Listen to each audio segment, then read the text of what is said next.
Hello，大家好，又有瑞啊，歡迎翻到我嘅 channel 啊！各位朋友仔，呢隻牛奶就飲得多啦，究竟你知唔知佢嘅好處呢？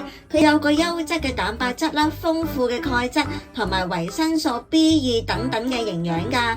咁既然講到呢個牛奶咁多好處呢，就等我帶大家去香港嘅一間牛奶公司，直情食到夠，飲到夠，仲要打卡位非常靚添。好，我哋即刻出發 ，Go Go Go！我嘅頻道主要係介紹大家吃喝玩樂買女仔揸車嘅頻道嚟㗎，有興趣嘅話睇片之前記得訂閱啦。牛牛標誌，咁頭先我就揸車上嚟啦，咁就直接咧就見到呢一個位置嘅，咁我咧就泊咗喺呢度嘅，咁個位其實佢唔多咯，我諗1、2、3、4、5、6有7個位度啦，之後就見到呢一個磚屋仔啦，跟住就係呢一邊啦。佢呢度除咗有啲奶類製品之外呢，仲有啲輕食嘅，未食早餐啊，好肚餓。放低咗個袋買嘢食，周不時要裝一裝個袋仲喺咪度。我就嗌咗個餐蛋麵同埋熱嘅燉奶咯。15蚊，唔該。應該嗌呢個。啊，好啊，好啊。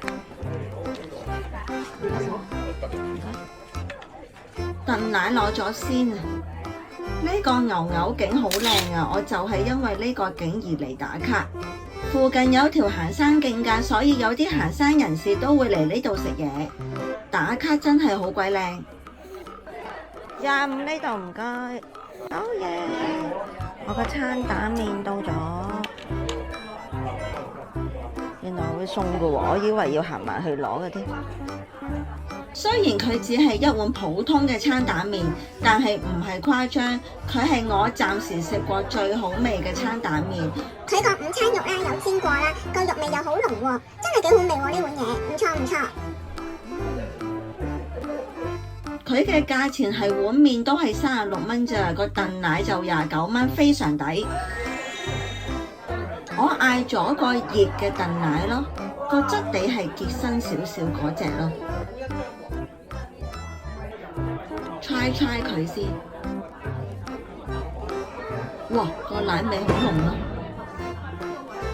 個主人話隻大狗都未開始行山就坐咗喺度笑咗。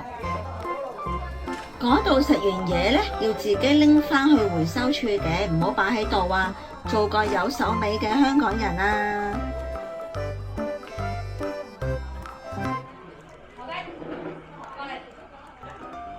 佢淨係開星期6日同公眾假期，又有呢啲咁嘅小雜物賣喎。嗰度呢，雖然唔係好大，但係真係好靚啊！而家剪片睇返個鏡頭之下呢，真係好靚啊！之後呢，可以買呢啲草呢，可以餵羊啊，咁係5蚊啫，咁就係for呢個羊養基金，每集5蚊。好，咁我哋去餵羊啦。有一隻羊，睇下先，總共有1隻啦，有2隻 BB 羊，唔係2隻啊，原來有1、2、3，有4隻羊啊！呢隻黑色勁喎，知道我發現到我有羊喎，唔係發現到我有草喎，我俾佢食先，你唔好撞到啊自己。啊，好大力啊！好，哇，係咁扯啊，好勁啊！你哋見唔見？哇！食晒咯，冇啦，俾埋呢條你食。齋㗎，唔食肉㗎，你使驚。佢咬到你咪擸翻出嚟啊！呢隻應該係大隻㗎，呢隻有個，呢個好大隻啊！呢隻應該係大㗎，頭先嗰啲細隻啲嘅。